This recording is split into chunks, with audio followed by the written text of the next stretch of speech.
Il était une fois, dans la ville de Aranam, un bon roi nommé Daniel. C'était un roi noble et bon, qui régnait avec équité sur son peuple, défendant la veuve et protégeant l'orphelin. Il avait bien une fille, mais pas de fils pour lui succéder, ni pour lui rendre ces 1001 petits services qu'un fils dévoué rend à son père. Cela l'attristait beaucoup, et un beau jour, il décida de supplier les dieux de lui accorder la faveur qu'il désirait tant. Il enleva ses riches vêtements, se ceignit d'un simple linge autour des reins, alla au temple et y remplit l'office d'aide de cuisine pendant 7 jours.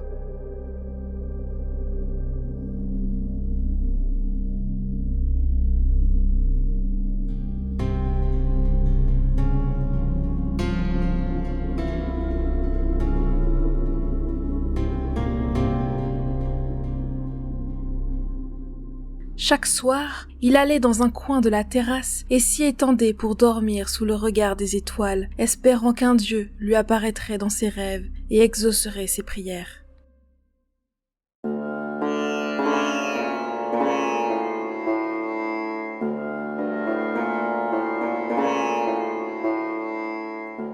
La 7e nuit, sa piété fut récompensée.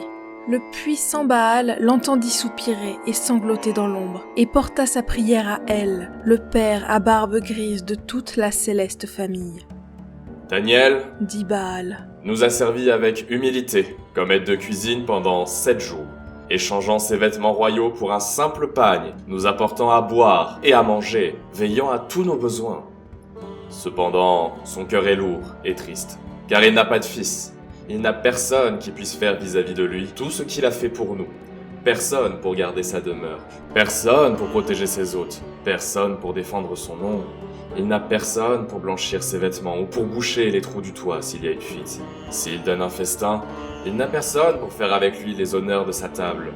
Si ses libations, trop nombreuses, ont rendu ses pas incertains, il n'a personne pour lui prêter le secours de son bras. Lorsqu'il mourra, il sera sans héritier, sans personne pour continuer sa lignée, sans personne pour rendre hommage à ses mânes, et alors le feu de son foyer s'éteindra. Veuillez donc le bénir, ô Père de tout le genre humain, et daigne exaucer sa prière.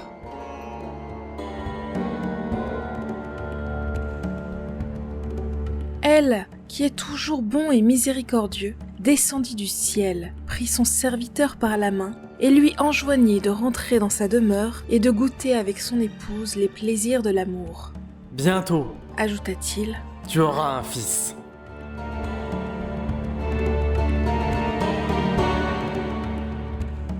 À ces mots, Daniel fut rempli de joie. Le cœur en fête, le visage exultant, il quitta le temple et prit le chemin de son palais. Il n'eut pas plus tôt franchi le seuil qu'il fit venir des musiciens et des danseuses, et pendant 7 jours la demeure fut en fête. Les chants et la musique y résonnaient comme les cris des hirondelles dans les airs.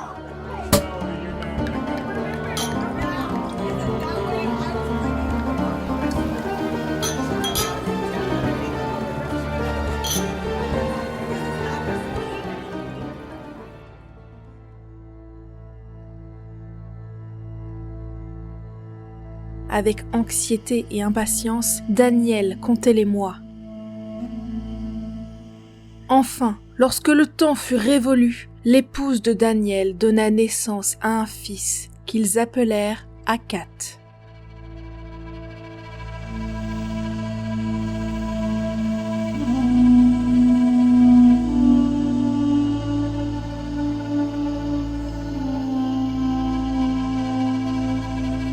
Plusieurs années après, Daniel était un jour assis dans l'air à battre le grain, endroit dénudé situé en plein air qui servait aussi de cour de justice.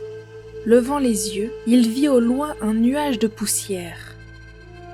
Bientôt, il put mieux y voir et distingua la silhouette d'un homme qui venait vers lui, portant un arc et des flèches. À mesure que la forme se rapprochait, Daniel vit qu'il ne s'agissait pas du tout d'un homme, mais que celui qui était près de lui n'était autre que le fameux messire adroit et rusé, le forgeron et l'artisan des dieux, qui voyageait, allant de sa forge d'Égypte aux demeures célestes des montagnes du Nord. C'était un bien long trajet, et lorsque Daniel vit que le voyageur était là et épuisé, il l'invita aussitôt à venir chez lui. « Vite, dit-il à sa femme. fais cuire un agneau pour notre hôte qui vient de la lointaine Égypte. » Un agneau fut donc dûment cuit et préparé, le vin versé, et bientôt l'hôte et l'invité furent en train de faire bonne chère, bavardant gaiement ensemble et buvant à la santé l'un de l'autre, comme des amis de longue date et pleins de confiance mutuelle.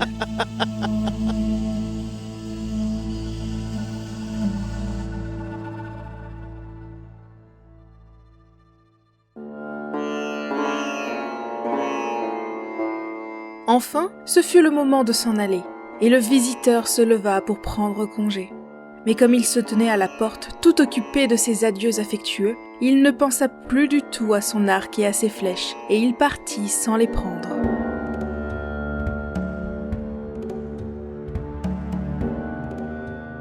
Daniel ne s'aperçut de la chose que lorsque son hôte était déjà loin. Ramassant l'arc, il visa, par plaisanterie, son jeune fils et lui dit qu'il pourrait le garder pour lui. « Mais rappelle-toi, dit-il, que ta première victime appartient aux dieux. »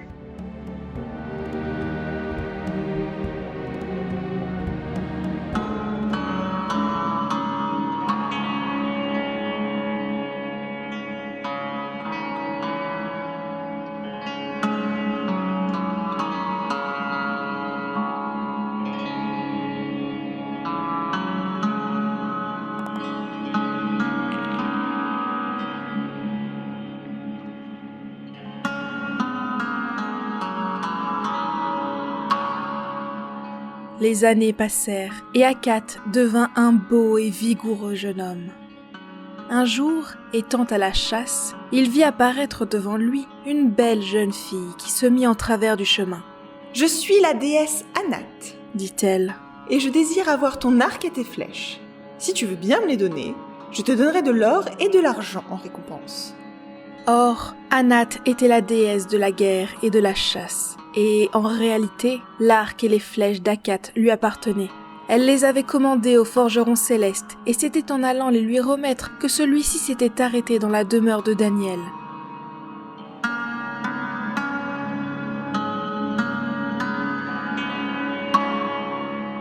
Akat, toutefois, ignorait cela, et ne croyait même pas que la créature ravissante qu'il avait devant lui fût vraiment une déesse. Pour lui, ce n'était qu'une jeune personne qui convoitait son arme et qui cherchait à le tromper. « Si tu désires un arc, répondit-il avec brusquerie, le pays regorge de tout ce qui est nécessaire pour en faire un. Il y a suffisamment d'arbres pour le bois, et de bœufs pour le boyau de la corde, et de chèvres sauvages pour la corne. Si c'est vraiment Anat qui veut un arc, pourquoi vient-elle me trouver, moi ? Qu'elle aille plutôt voir Messire adroit et rusé. C'est son affaire à lui, et ce n'est pas la mienne de fournir des armes aux dieux. » Mais à ces paroles, la déesse devint encore plus impatiente et plus désireuse d'avoir ce qu'elle demandait. « Si tu me donnes l'arc, dit-elle, je te donne l'immortalité. Tu seras semblable aux dieux et tu ne mourras jamais. Tu festoieras chaque jour à la table de Baal et tes oreilles seront charmées par une musique céleste. » Mais le jeune homme ne voulait pas céder. « Jeune fille, dit-il, ne me raconte pas des histoires à dormir debout. C'est bon pour les enfants, mais pas pour un homme comme moi. Nul sur terre ne peut échapper à la mort. Les hommes sont comme des vases d'argile. En temps voulu, le potier les vernit, et la vieillesse les couvre d'une fine poussière blanche. Je sais fort bien qu'il me faudra mourir un jour. Et puis, ajouta-t-il comme un dernier argument, pourquoi pourrais-tu bien vouloir d'un arc ? Ce sont les hommes qui s'en servent. Ou bien, est-ce que par hasard les femmes se mettraient maintenant à chasser ? La déesse ne put s'empêcher de sourire à cette répartie. Toutefois, elle était en train de préparer une ruse. « Je te préviens, dit-elle avec mystère, si tu choisis la voie de la désobéissance, je saurai t'y retrouver. Si tu te confines dans ton orgueil, je saurai t'abaisser. Si toi, tu m'appelles jeune fille, je puis t'appeler moi, prince charmant. Mais cela ne sera pas une heureuse solution. Et le jour viendra, sûrement, où le prince charmant se traînera à mes pieds. » À ces paroles, elle s'en fut.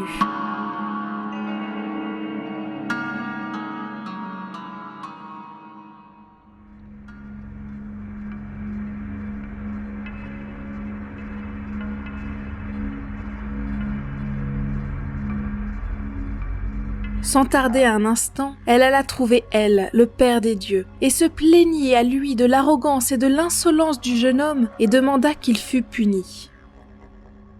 El était un dieu plein de douceur et de mansuétude, et il refusa d'intervenir, regardant tout cela comme une querelle sans importance.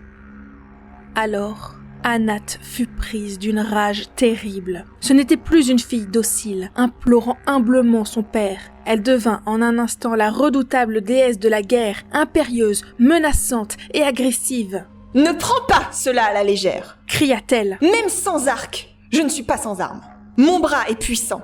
Je puis t'attaquer et t'assommer et teindre de sang tes cheveux gris. C'est alors que tu pourras aller crier auprès d'Akat et voir si, avec tout son attirail d'arcs et de flèches, et avec toute sa fameuse vigueur, il peut te sauver des mains de la déesse de la guerre, toute jeune fille qu'elle soit. » Or, elle était vieux, faible et las, et des menaces de ce genre ne pouvaient le laisser indifférent. Pris de peur devant l'éclat de sa fille, il tenta aussitôt de la calmer et de l'adoucir. « Ma fille, dit-il, je t'ai toujours vue douce et calme, et généralement, les déesses ne se conduisent pas de la sorte. Il se peut, après tout, que tu aies raison, car l'arc est certainement à toi. Et ce jeune homme t'a fait du tort en le gardant. Rien que pour cela, il mérite d'être châtié. Fais de lui ce que tu voudras. » Encouragée par l'assentiment de son père, Anat se hâta de mettre son projet à exécution. Revenant auprès d'Akat, elle fit semblant cette fois d'être une impétueuse jeune fille qui s'était sauvée de chez ses parents. « Si tu veux me tenir lieu de frère, dit-elle, alors je serai ta sœur, et nous pourrons aller ensemble à la poursuite du gibier. Il y a près de la cité d'Abélim tout un excellent pays de chasse, et je pourrai t'enseigner quelques nouvelles ruses pour réussir. » Akat, ne soupçonnant pas le danger, consentit volontiers, et la déesse se mit en devoir de mettre au point son projet.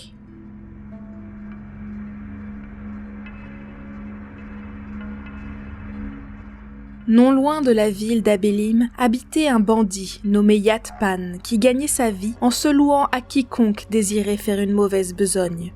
Anat décida de s'assurer son concours et de l'employer comme un homme de main. Yatpan accepta avec joie et suggéra aussitôt un plan diabolique pour venir à bout d'Akat. « Après la chasse, dit-il, Akat sera certainement affamé. Il s'assiera dans les champs pour cuire du gibier pour son dîner. La lueur du feu montrera où il se trouve. Je profiterai de cette indication et j'irai me jeter sur lui. » C'était là un plan assez simple, mais pendant que le bandit parlait, Anat sentit quelque chose s'émouvoir en elle, et elle comprit soudain qu'elle était amoureuse du beau prince et qu'elle ne désirait assurément pas sa mort. Tout ce qu'elle voulait, c'était uniquement reprendre son arc. Repoussant la féroce proposition de Yatpan, elle établit un plan de campagne plus pacifique et plus humain. Aussitôt, dit-elle, que le jeune homme s'assiérait pour prendre son repas, des vautours et autres oiseaux de proie seraient sûrement attirés par l'odeur de la viande et viendraient tournoyer tout autour. Cachant Yatpan dans un sac, elle irait elle-même voler avec les oiseaux, et au moment voulu, lorsqu'il serait juste au-dessus de la tête d'Akat, elle ouvrirait le sac et lâcherait le bandit. À la faveur de la mêlée générale qui s'ensuivrait, Yatpan étourdirait le jeune homme, et, le laissant évanoui, il se saisirait de l'arc, puis la déesse le ferait remonter dans les airs et s'envolerait avec lui.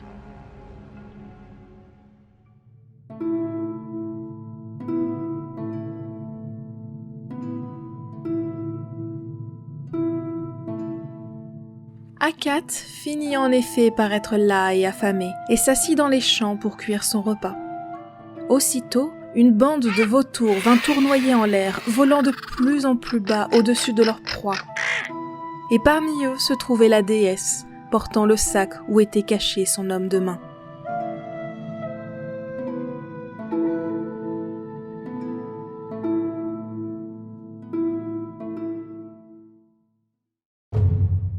Soudain, il y eut un bruit violent de battements d'ailes. Le ciel s'obscurcit, l'air fut percé de cris assourdissants, et comme les oiseaux se massaient sur la descente finale, le sac s'ouvrit, et Yatpan s'en élança, se jetant sur le malheureux jeune homme.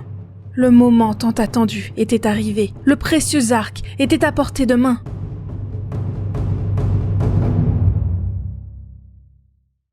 Mais ici, Yatpan gâcha l'affaire. La déesse lui avait expliqué en détail comment traiter Akat. Il devait étourdir sa victime, c'est-à-dire qu'il devait simplement le rendre incapable de savoir ce qui se passait. Mais les mots dont la déesse s'était servie pouvaient être interprétés différemment, et Yatpan préféra leur donner une signification terrible. Pour le bandit sanguinaire, c'était l'ordre de supprimer la vie du jeune prince, de le frapper à mort. Ce fut donc férocement et sans merci qu'il l'attaqua, et en très peu de temps, le jeune et beau prince était étendu sans vie aux pieds du bandit, qui tenait l'arc en toute sécurité.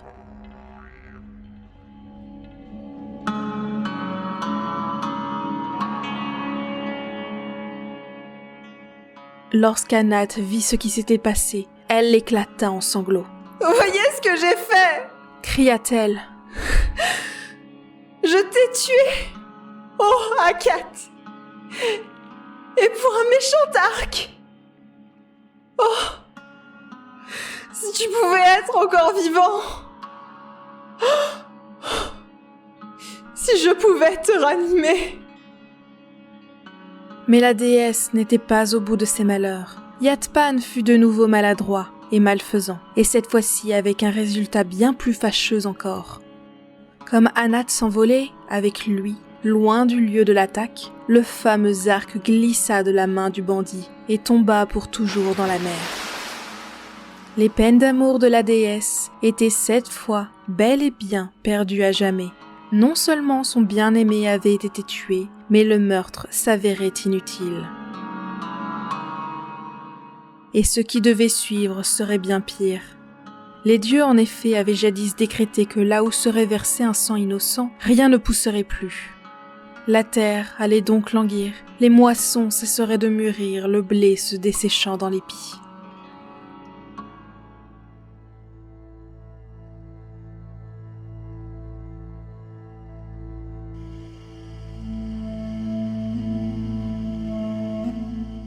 Pendant que tout cela se passait, le roi Daniel était assis comme de coutume en plein air aux portes de la ville, rendant la justice et s'occupant des affaires du royaume.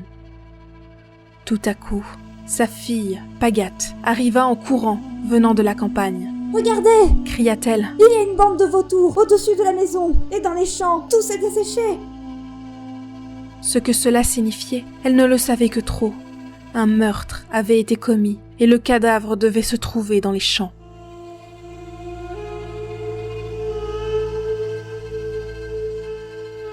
Entendant ces paroles, Daniel fut saisi d'effroi et déchira ses habits en signe de deuil. « À présent, gémit-il, Baal va sûrement nous priver de ses bénédictions. Pendant 7 longues années, il n'y aura ni averse d'été, ni pluie d'hiver. Jamais le feu de l'été ne sera arrêté par les orages tant désirés. Les raisins se flétriront sur les vignes, et les rivières seront à sec. » Puis, il ordonna à sa fille de lui sceller un âne, afin qu'il puisse aller lui-même voir ce qui se passait.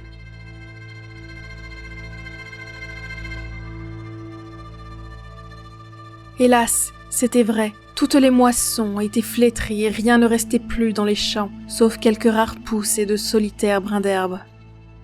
Soudain, 2 des serviteurs de Daniel apparurent, courant à travers champs, leurs cheveux flottant en désordre et les larmes inondant leur visage. Akat criait-il. Il est mort.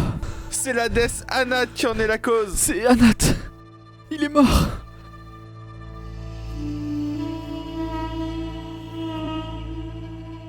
Ces paroles étaient étrangement justes sans qu'on le sût. Les serviteurs n'avaient pas assisté au meurtre et ne savaient pas qu'Anat y avait contribué.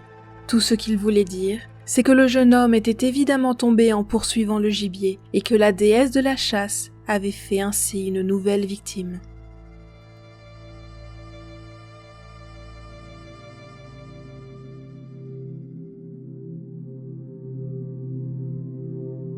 À ces mots, Daniel fut plongé dans la consternation. Il comprenait maintenant pourquoi les rapaces criaient et tournoyaient en l'air. C'est qu'ils espéraient faire leur proie du corps de son fils. S'ils ne pouvaient promptement ravoir les restes de son enfant, il serait impossible de leur donner une sépulture convenable. Levant les yeux au ciel, Daniel pria Baal. Oh, Baal, dit-il.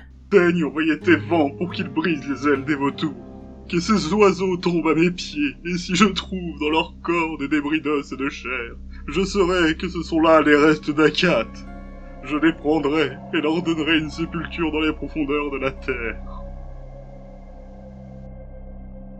À peine ces paroles s'étaient-elles échappées de sa bouche qu'il s'éleva un vent violent et les vautours furent comme projetés du ciel sur le sol. Daniel ouvrit le gésier de 2 vautours d'un coup de couteau, sans y trouver ni graisse ni os. Mais un 3e rapace tomba à ses pieds. C'était le plus féroce de tous, la mère vautour elle-même. Et dans son gésier se trouvaient bien cette fois des traces de chair humaine. Avec respect, Daniel enterra les restes de son fils assassiné. Puis il se mit à rechercher le coupable, allant dans chacune des cités voisines et les menaçant d'une terrible malédiction dans le cas où l'une d'elles abriterait l'assassin. Mais bien qu'il se trouvât aller justement à Abélim, la ville la plus proche de la scène du crime, le meurtrier demeura introuvable.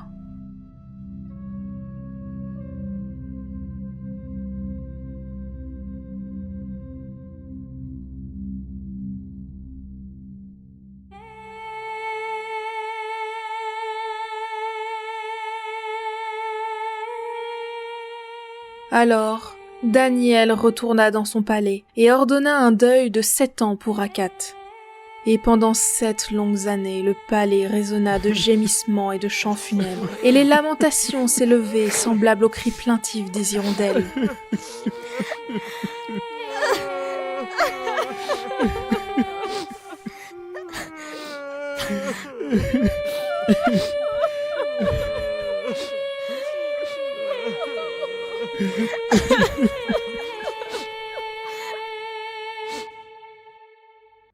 Enfin, lorsque fut arrivée la fin du deuil, Pagat, la sœur d'Akat, résolut de prendre en main la recherche du meurtrier.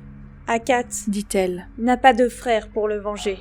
Mais si les astres sont favorables, et si les dieux daignent me donner leur bénédiction, j'irai moi-même traquer l'assassin. Et lorsque je l'aurai découvert, je le tuerai.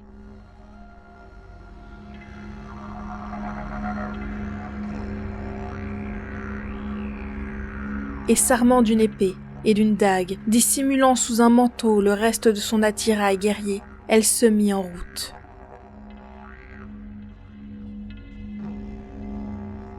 Au crépuscule, elle alla au village le plus proche afin d'y chercher un abri pour la nuit. Et vers qui pensez-vous que ses pas la menèrent ? Vers Yatpan, lui-même, l'homme qu'elle cherchait justement, quoiqu'elle ne sût pas encore que c'était lui. Yatpan fut séduit par sa beauté et pensa aussi que c'était peut-être là une cliente possible à qui faire ses offres de service. Il l'accueillit chaleureusement et l'invita aussitôt à boire avec lui. Lorsqu'il eut fait force libation, il se mit à se vanter comme ont coutume de le faire les gens ivres. « Voyez donc, S'exclamait-il. la main qui a enlevé la vie à Akat peut tuer des ennemis par milliers !»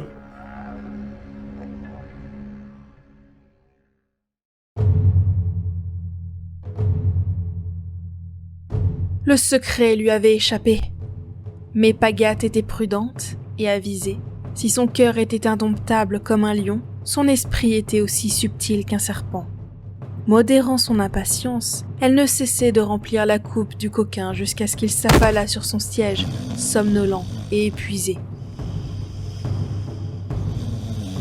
Aussi vive que l'éclair, la vaillante princesse tira son épée, et en un instant, le scélérat fut étendu mort devant elle.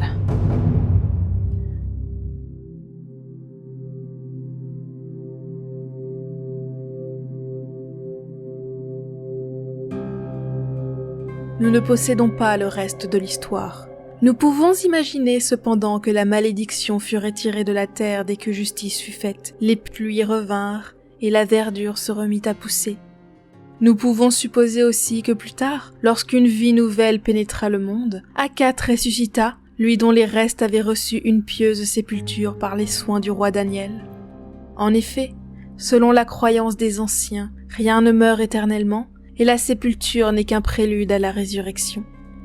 Ou bien, si nous avons plus d'imagination encore, nous pouvons croire qu'Akat eut sa place dans les étoiles, où l'on peut toujours le voir sous la forme du chasseur céleste. Quant à son fameux arc, peut-être a-t-il été retrouvé dans les profondeurs de la mer et porté aux cieux lui aussi. Bien que nous ne puissions plus le voir de nos jours, les mages de l'Orient voyaient jadis dans les étoiles la forme d'un arc géant.